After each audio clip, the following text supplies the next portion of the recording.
بسم الله الرحمن الرحيم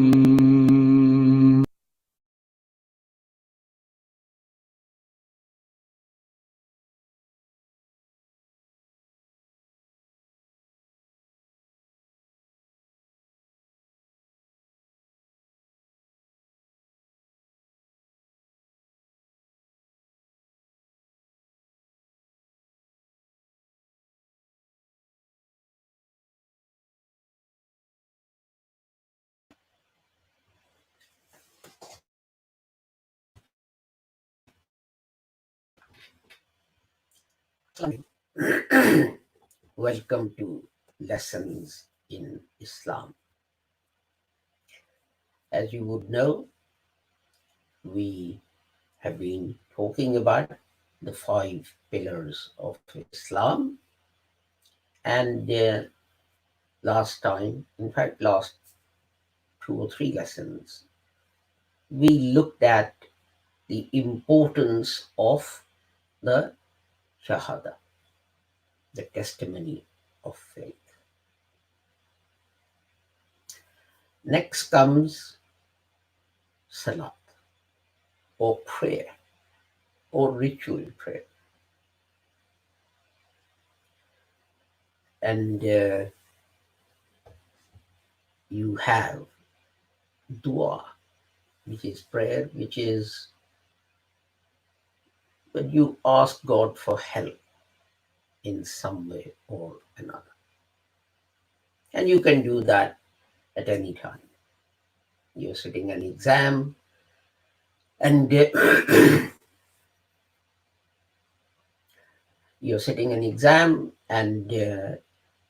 before you turn the paper over, you raise your hand and you beg God's help in that exam. And literally, for every occasion, there is a prayer, a general prayer is, of course, Bismillahir Rahmanir Rahim. But there are specific prayers for other things you want to do. But in addition to that, you can say these prayers aloud, you can raise your hands or not you raise your hands, or you can say it silently in your heart, or you can say it out aloud, and there is no fixed time. In addition to all of that, there is something called Salat. It is Salat in Arabic, and it is called namaz in many countries. Namaz is basically the Farsi word for Salat. But the proper word, I guess, would be Salat. And people, for their own convenience, have translated that. Now, namaz is very important because that was the first thing that was made compulsory for the Holy Prophet and the Muslims. And its timings are mentioned at various places in the Holy Quran, and Muslims pray 5 times a day. Now, you start off in the morning, you wake up, and the first thing that you hear is the name of Allah, is the Azan, is the call to pray.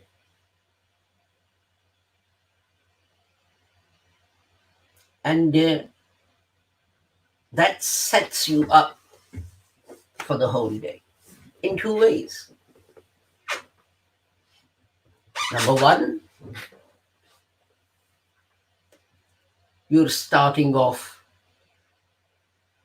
with help from God for your endeavors. So when you stand up for your Fajr prayer, which is in the morning, it is a little bit like, if you go to management courses and time planning courses, etc., what's the first thing they ask you to do? The very first thing. They say, you get to your office, you sit down. What's the first thing? Yes, I know if you're British, the first thing you're going to do is go and get yourself a cup of tea. Well, let's get that out of the way. Go and get yourself a cup of tea or a cup of coffee. Okay? Are you happy now? Good. So the next thing is to look at your time planner. Look at what you've got listed out for the rest of the day that you're going to do. This is people training you in management, in time management, etc. First thing is that they say, so you can plan out your time, you can see what's important, you can see what's not so important. And God is asking you to do exactly the same thing. Wake up in the morning and come and discuss with me what you want to do. Where do you want help? Where do you want support? How are you going to do it? How you're going to account for it? So that is your Fajr prayer. You're setting out the agenda for the whole day. And the most important thing in that agenda is that you say you will do everything honestly. You speak the truth. You will not try and defraud anyone.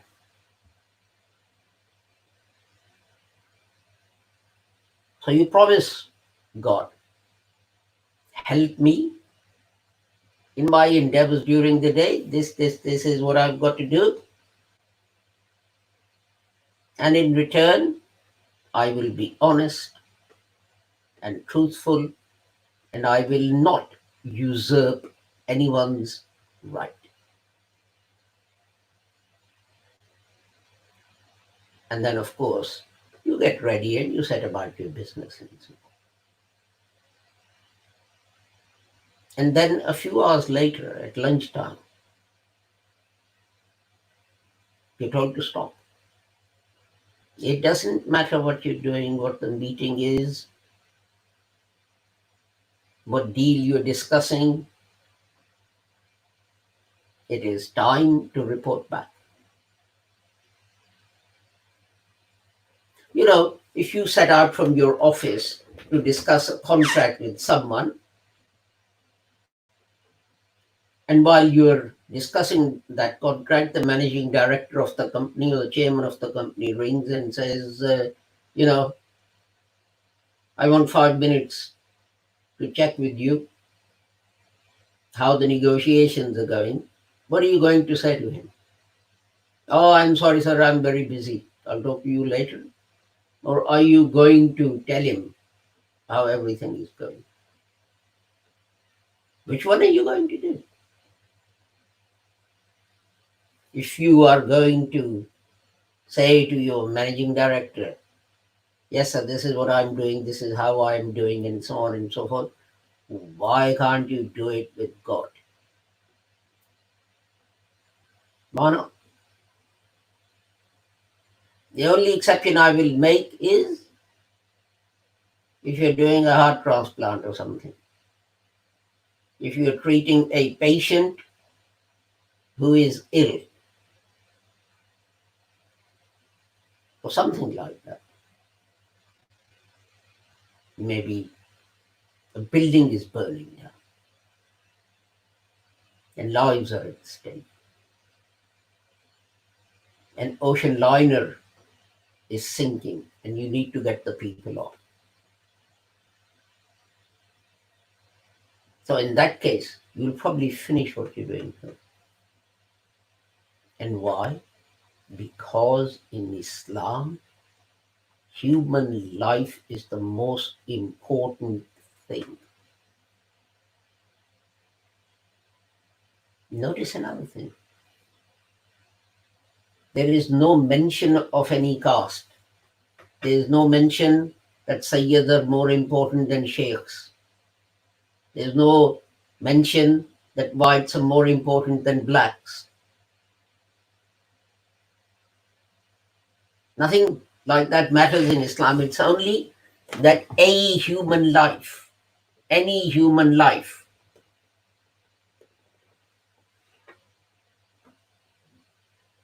is in danger, or health is in danger,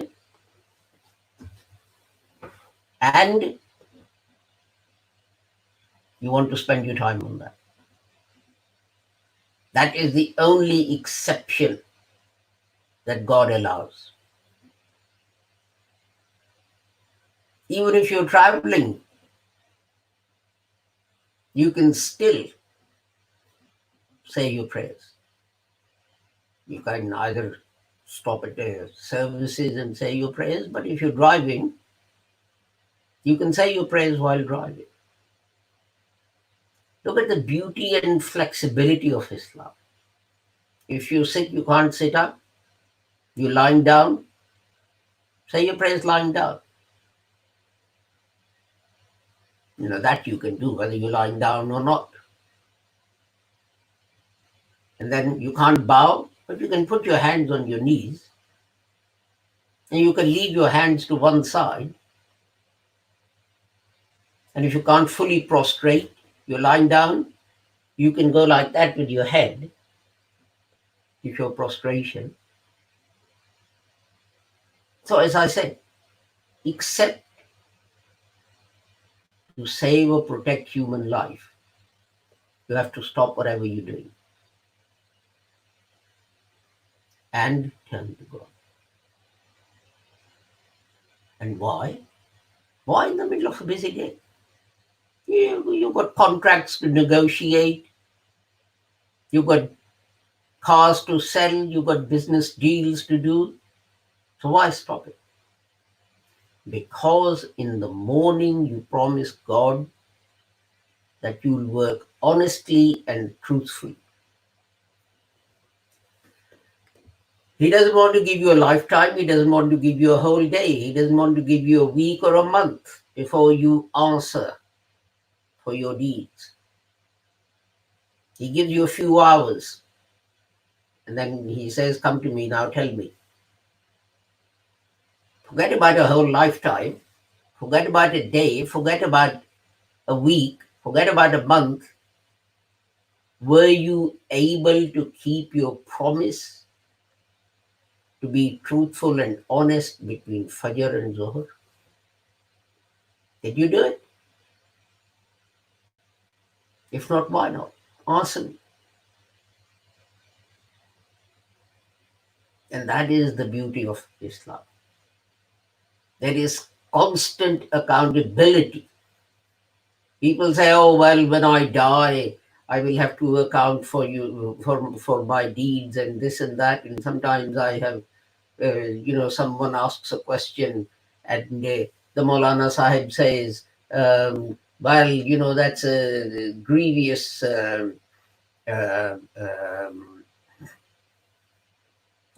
sin or injustice, and he'll have to pay for this at the end when he answers for his deeds in the hereafter. Yes, he may have to, but he has to answer for it every day. At Zohar and Asr. So throughout your working day, You have to return to God to answer for your deeds. And there is another important thing you have to remember. To relieve the stress of the daily living, particularly at this time, you need a break. You need to stop and think. You know, the European Union, the European Union has made it a law that every day, I think it's after 3 hours, every employee must be given a 15-minute break. How long does the prayer take? How long does the prayer take? No more than 15 minutes if you include the wuzu.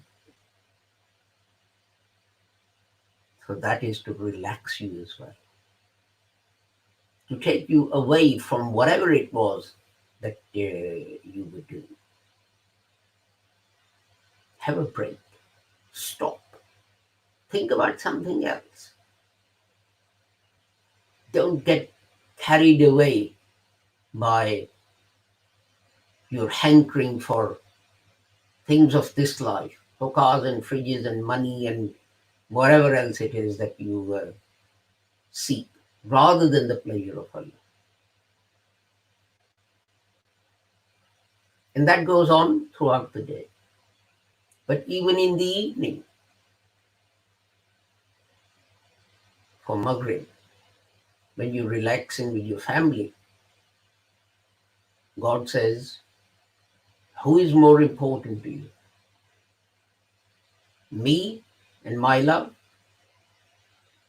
Or your wife and children and your friends with whom you're sitting and spending time and watching some television program to relax? Come to me. Relax with me. I'm the one that you can share all your worries with, and no one else will find out. You know what counseling is? Counseling is when you go to someone and you can open out your heart and say whatever you want about whoever you want, in the full knowledge that it won't go any further. That's what counseling is. And what is God asking?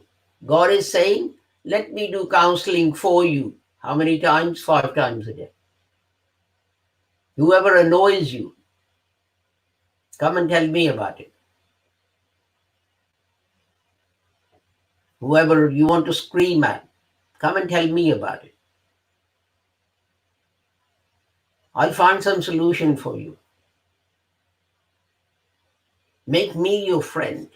Make me your confidant. That you turn to me. And then at night, for Isha time, before you go to sleep, just before you go to sleep, you have your Isha prayers. Look at the beauty. You start off first thing in the morning remembering God and promising Him that you're going to live your life, you're going to spend your day in accordance with His rules and His laws. You start with that promise. And throughout the day, God keeps reminding you.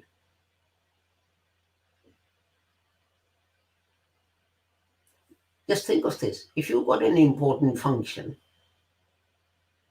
supposing it's a kid's wedding, what happens? You have the date of the wedding, and then you talk to each other, husband and wife, and, the bride and the groom, and so on. Oh, we've only got a month left. Oh, we've only got 3 weeks left. Oh, we've only got 2 weeks left. a constant reminder to each other. This is exactly the same thing that God wants you to do with prayers. A constant reminder. At Zohar time, I will have to tell God what I did. Will I have to tell him that I broke the promise I made to him in the morning? How will I explain that? I know that car is going to fail its MOT, but it has been sitting in my car lot for 3 months. No one wants to buy it. And here is a fool who doesn't know anything about cars. I can get it off my car lot. Oh, yeah, yes, of course, you promised God another thing. You know what that is? If I sell that car, then I will use some of that money to give zakat, to feed a poor person. So basically, you're trying to bribe God. You're trying to sell this thing, which is not fit for purpose. The brakes may fail as the buyer is trying to drive it home and kill him or maim him. But the money you get, you're going to pay zakat on that. You're going to feed poor people with that. Do you think that is going to carry any favor or any weight with God? It's the same in any church, in any religion. You go to church once a week, you stand there and you sing beautiful hymns and listen to a sermon, and then go out and lie and cheat. Well, what's the point? Do you think God can't see what you're doing? But in Islam, it's a constant reminder throughout the day. Remember what you promised. Are you living up to it? Remember what you promised. Are you living up to it? And until at night time, God says, okay, now tell me, did you meet your targets? Your boss asks you that. If you want your bonus, you've got to sell 5 cars a week. You've got to sell 20 insurance policies a week. If you meet your target, you get your bonus. If you don't, you just get the bare minimum. So God is now asking you, did you meet the target? You promised to be truthful and honest. Did you meet the target?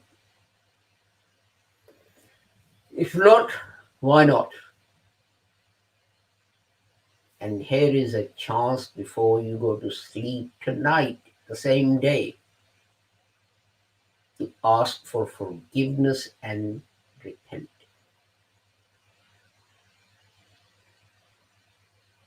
So every day is a unit in itself. Every day is a unit in itself.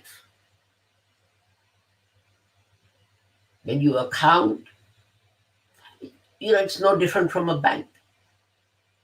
You know what banks do? A bank cannot close until all the accounts are reconciled and all the money is accounted for. It doesn't matter how long they have to stay open. In the days of old, when the banks used to close at 3 o'clock and there was no online banking and so on, people used to complain. I used to say to people I knew, you got a cushy job, you work in a bank. The bank closes at 3 o'clock. And he'd say, yes, we close our doors at 3, but we don't go home. So I said, what do you do? He said, we have to account for everything. Until everything is accounted for and all the money reconciled and accounted for, you can't go home.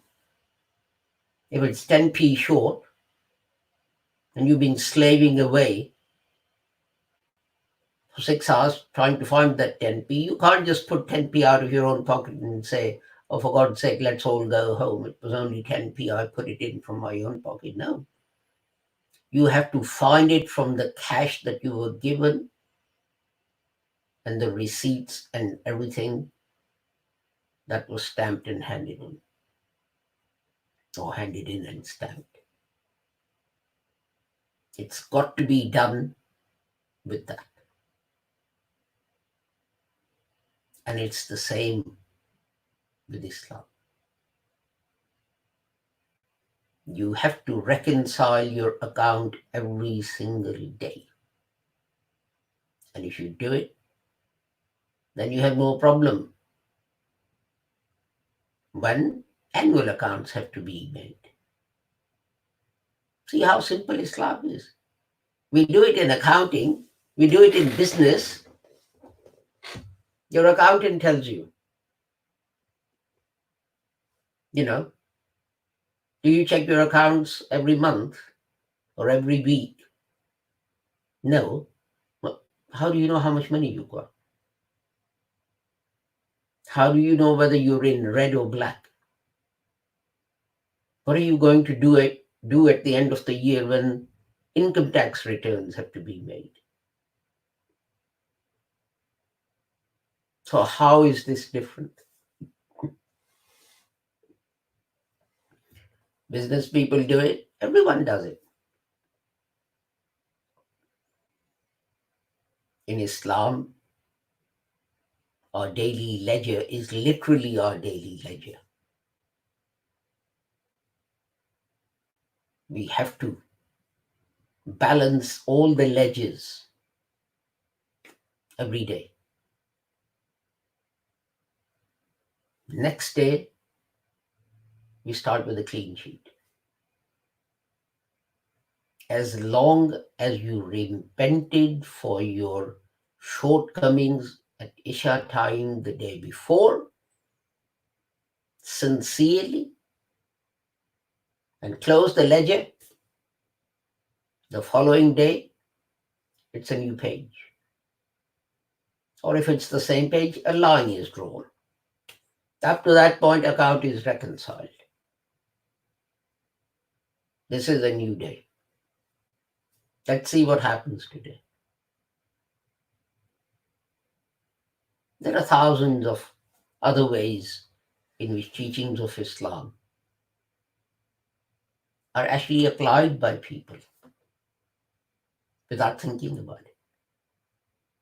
This is why Salaat is at the top of the list, because it allows you to be a better person 5 times a day, and then it allows you to start every day with a clean sheet. But only if you accounted for your deeds before the previous day ended. So that is the purpose of Salat. And that is how you create a link and a connection with God. That is why and how He listens to you. Because you go back to Him, asking for help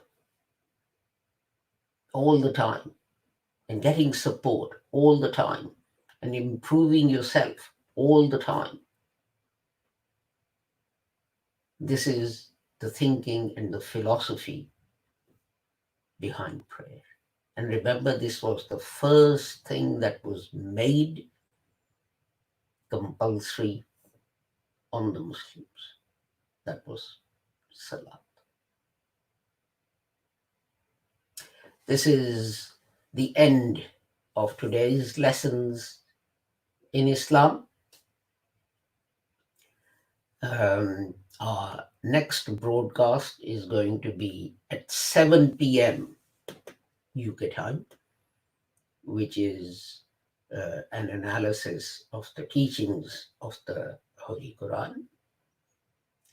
And that is first 15 minutes or so in English and the rest first 15 minutes in Urdu, I beg your pardon, and the last 15 minutes in English. And after that, our final broadcast for the day would be 10 p.m. UK time, when we will broadcast Tarawih prayers. And we are honored that in these days of lockdowns and so on, we have been able to provide this service to our brothers and sisters, regardless of whether they're MDs or not.